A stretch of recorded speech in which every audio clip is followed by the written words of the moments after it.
नाग के खातिर हम बहुत तकलीफ सहले बानी, लेकिन वो कुछ भी ना सोचलस और हमारे बाबूजी के मार देलस। और अब हमारे परिवार के खत्म करे की चाहत पड़ी। अब परिवार के बहू होखे के नाते हम अपन परिवार के बचावे की चाहतानी और ओकरा खातिर रउआ के हमार मदद करे के होगी। मदद करी। उठा बेटी।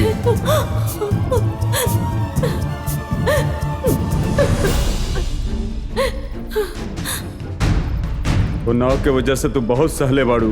हम खाली तोहरे खातिर फैसला बदलता नहीं। हमके अपना वंश से एक बार इजाजत लेवे के पड़ी। अगर वो लोग हमरा के इजाजत दी तब भी हम तोहर मदद कर सके नहीं।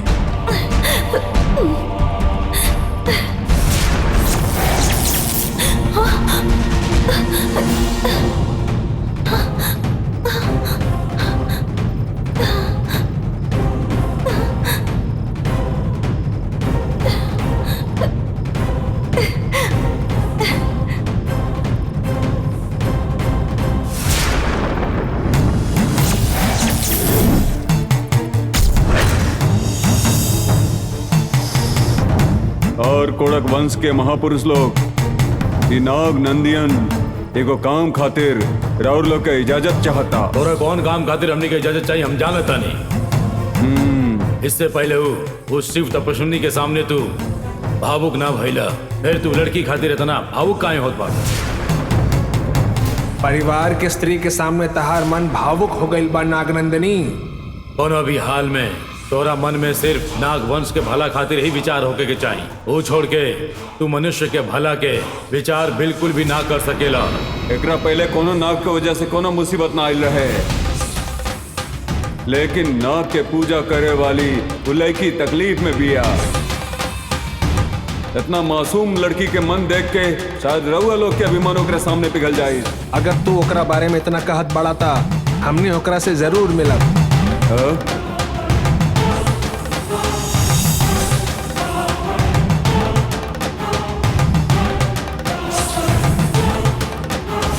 के हमरे बात पर विश्वास न हो रहा बका। सच में हमरा के नहीं खे हो। नाग पूजा करे वाली स्त्री के रक्षा करल हमनी के धर्म बा और हमनी अपन धर्म कभी न छोड़ब। हमनी के वंश के एक भी जान गई तो चली, लेकिन इंसान जिंदा रहे के चाहिए। और लोग के बात से लगा था कि रउआ लोग काम खातिर इजाजत दे दिले बानी। अपन विचार से कार कोड़क हमरा आदेश दे के इजाजत दें। कार कोड़क महापुरुष के आदेश बा। कार कोरक बल्लभ के आदेश बा। हमरा बहुत अच्छा लागत।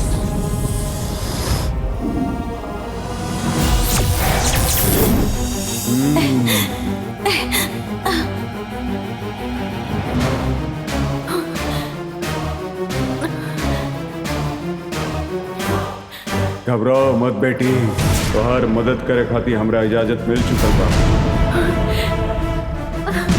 हम तोरा समस्या के हल निकाल ले। हम जोन कहता नहीं वो के ध्यान से सुना। ठीक बा।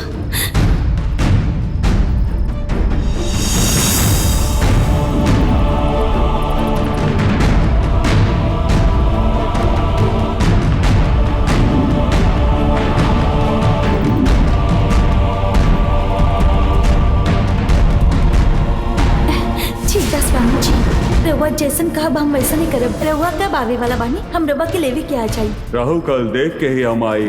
हमके बताओ तू कहाँ रहलू? अब 50 किलोमीटर की दूरी पर हमने के घर बा। ठीक है, तू जा और ये चिंता मत कर। हम राहुल बहुत आभारी बने स्वामी जी। चलो तानी।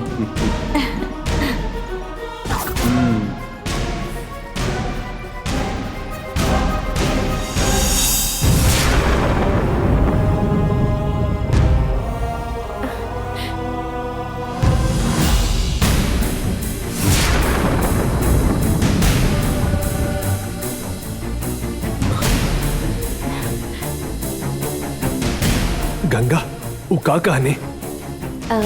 तो हमने के मदद खातिर तैयार बानी। वो कहले बाड़े के वो राहु कल देख के आई हैं। ओकरा पहले वो कुछ बात कहले बाड़े वो हमने के करे के बा। हमने उनकर हर बात माने खातिर तैयार बानी। नाग नंदिनियन अब आए वाला बड़े ना, अब नंदिनी के खेल जल्दी खत्म हो जाए। चला चलल जाओ।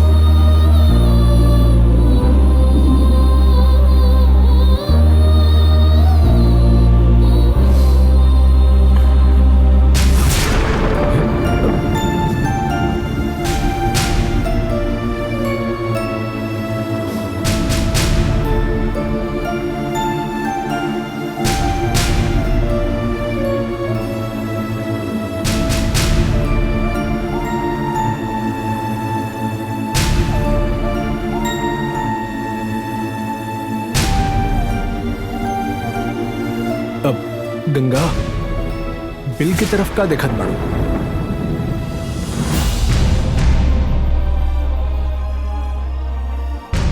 बिल के बाहर जदी अड्डा लेकर रख देनी तो नंदिनी के सांस लेने में तकलीफ होगी, ऐसा हम सोचत रहनी। लेकिन अब हम नंदिनी के मारे के बारे में सोचत बानी।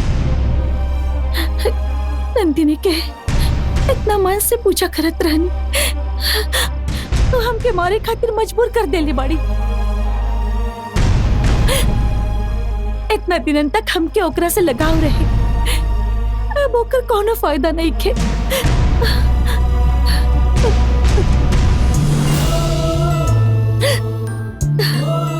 सबसे ज्यादा तकलीफ तो हमके ए बात के हो रहल बा, जे चीज के हम इतना प्यार से संभाले के रखनी, अब वो कहीं खत्म करे के पड़ रहल बा।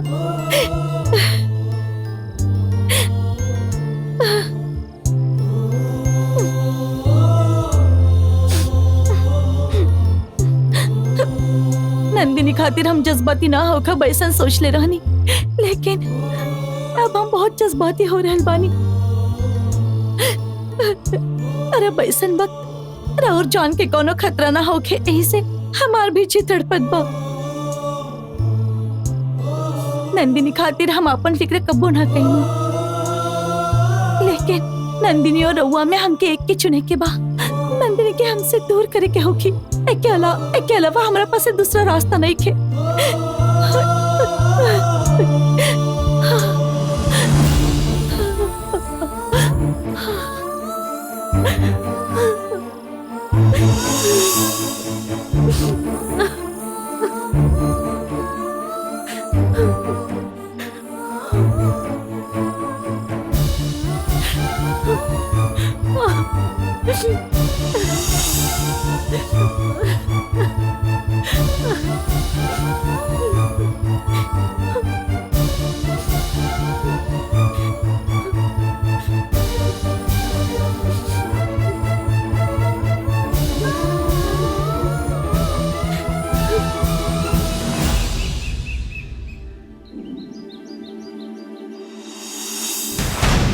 अरे स्वामी जी आवता ना ना अरे हाँ, आए नया स्वामी का करे वाला बना पता नहीं खे। नंदिनी यहाँ महल में आके सबकी धमकौले बाड़ी ना, ओकर ही इंतजाम करे खातिर माधवी और अरुण स्वामी जी के यहाँ बुलौले बाड़े। वो नाग के ऊपर अपन विजय प्राप्त कैले बाड़े। वो गुफा में जाके माधवी और अरुण उनकरा से मिलके आए बाड़े। अब वो स्वामी जी नंदिनी के बंदोबस्त जरूर करी है। माधवी ए बार कुछ अच्छा काम कैले भी है। हाँ, जवान भी भइल, कोनो भी करके वो नागिन के हमनी के परिवार से छुटकारा मिल जाओ बस, और का। मम्मी वैसे स्वामी जी कब आईहन? तो राहु कल देख के आवे वाला बाड़े। आए राहु कल तो शुरू हो गई बा। फिर कभी भी आवते होखी हैं। हाँ, हमरे पार्टी में भी बहुत सारा लोग आवत रहेला जात रहेला। वैसे ये महल में भी बहुत सारा स्वामी लोग आवत रहेला जात रहेला। देखा था नीचा के आवता का करता।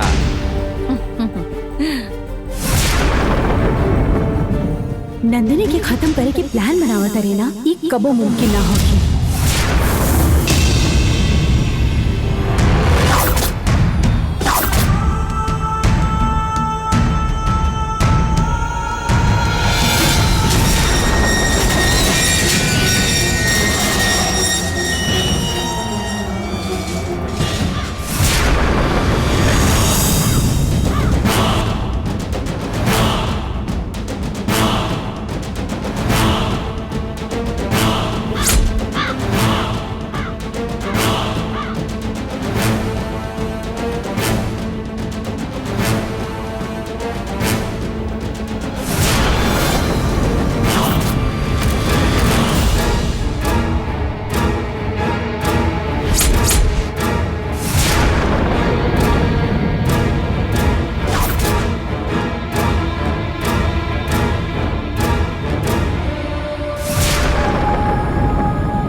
नाग नंदिनी आई बड़े। गंगा, नाग नंदिनी स्वामी आई बड़े। चलिए उनकरा के अंदर ले आओ बताइए।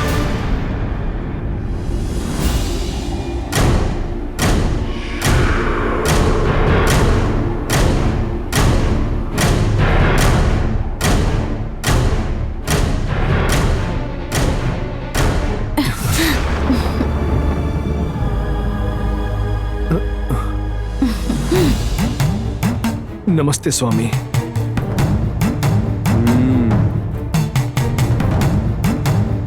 ये बिल ओ नागिन, ए बिल में बहुत सालन से रहत रहली।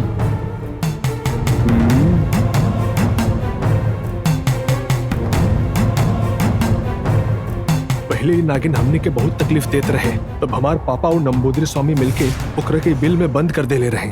ये का कहले भाई, हमरा बतावे के जरूरत नहीं खे। हमके पता बा नाग के कैसे खत्म करे बा। शाम के समय में सूर्यास्त भइला के समय नागवंशी पूजा के आरंभ करे के बा।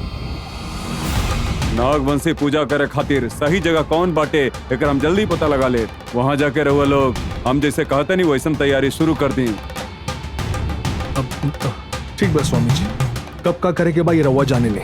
रवा खाली बताई का करे के बा। तब तक रवा ही महल में रह सकेनी। आई ना स्वामी जी। आई ना। नया आवे वाला स्वामी नंदिनी के पकड़ी है या नंदिनी वो स्वामी के पकड़ी देखे के बा।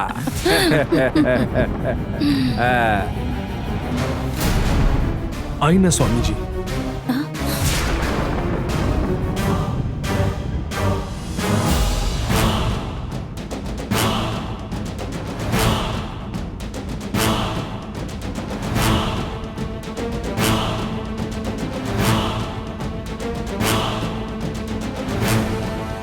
मम्मी इनके पर्सनैलिटी दे देखा पापा। इनकर पर्सनालिटी देख के तो लगा था कि जरूर ओकरा पकड़ ली। हाँ सच हाँ कहता पापा।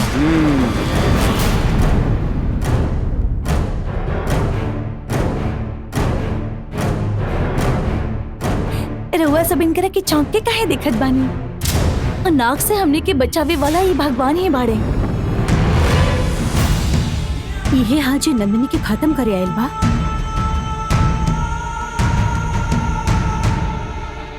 ई बानी नाग नंदिनी स्वामी। नमस्ते स्वामी जी। नमस्ते नमस्कार स्वामी। स्वामी जी।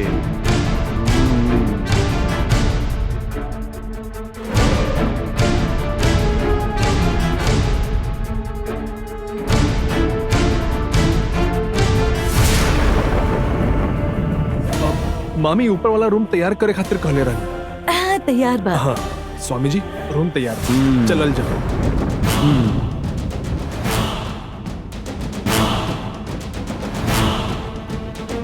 संभल के।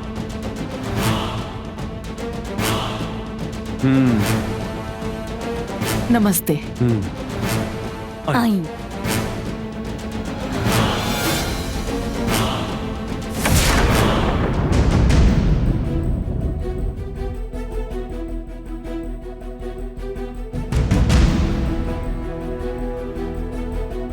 इहे रूम में रुके वाले बाड़े।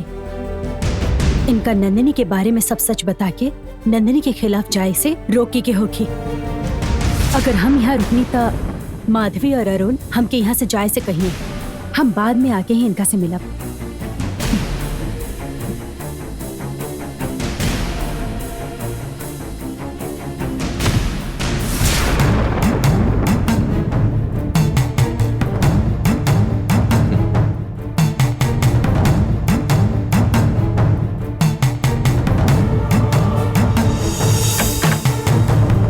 आई ना स्वामी जी।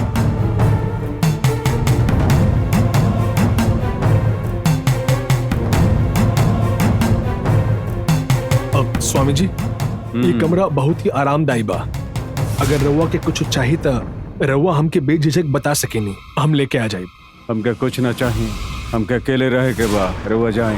अब ठीक बा स्वामी जी।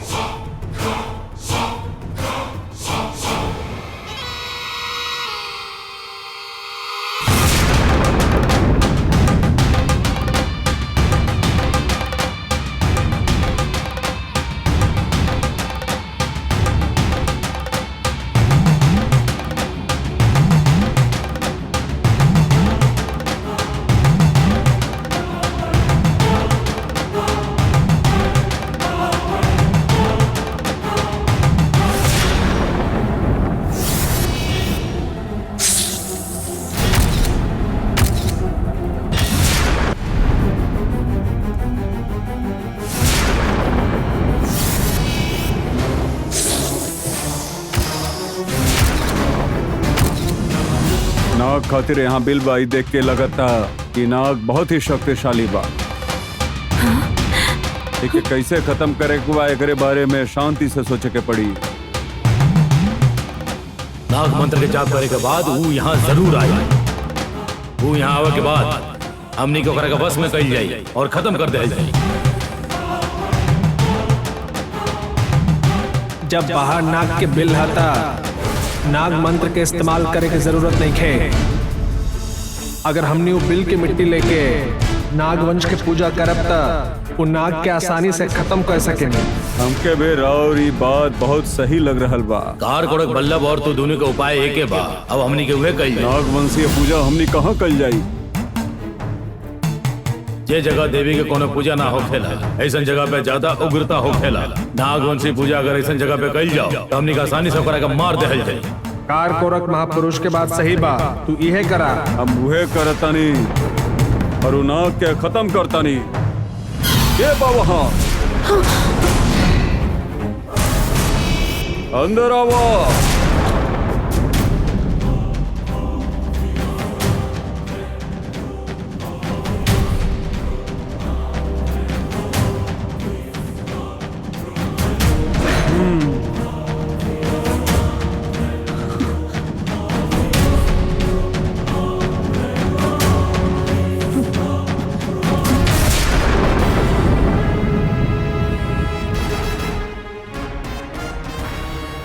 तू हमार बात चुपके से काहे सुनत रहलू हा?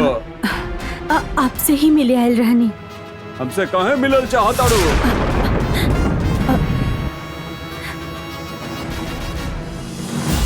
तू हमार बात चुपके से काहे सुनत रहलू हा? आपसे ही मिले आयल रहनी। हमसे काहे मिलल चाहतारू?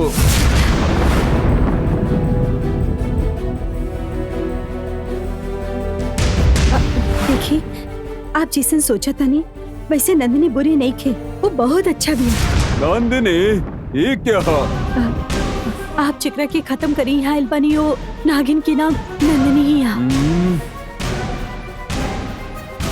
ये पापी लोग नंदिनी के खत्म करे की बहुत कोशिश कईलन, लेकिन नंदिनी हर समय बच के निकल गई। आपके देख के लगा था कि आपकी शक्ति महान बा और आपकी वजह से नंदिनी के कुछ ना हो के, यही से हम आपकी बतावत नहीं। नंदिनी साधारण नाग नहीं थे, वो एगो अद्भुत शक्ति नागिन है। इतना ही ना, नंदिनी ये लोगन से वन देवी के कालचक्र हासिल करे के बहुत प्रयास करत हिया। नंदिनी अगर अपन लक्ष्य पूरा कैलस तो धर्म के जीत होगी। धर्म के जीत होगी के चाहिए। नंदिनी के आप कुछ मत करी।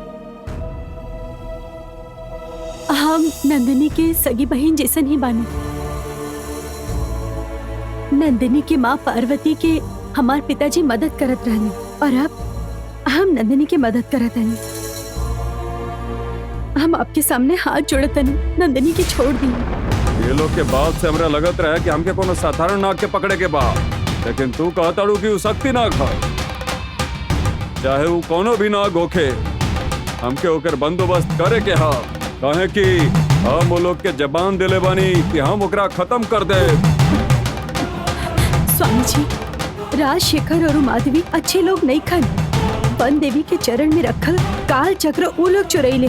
वो लोग अच्छा होखे चाहे बुरा होखे, उससे हमके कोनो फर्क ना पड़ेला। वो हमरा शरण में आयल बा लोग और हमके वो लोग का रक्षा करे के हा।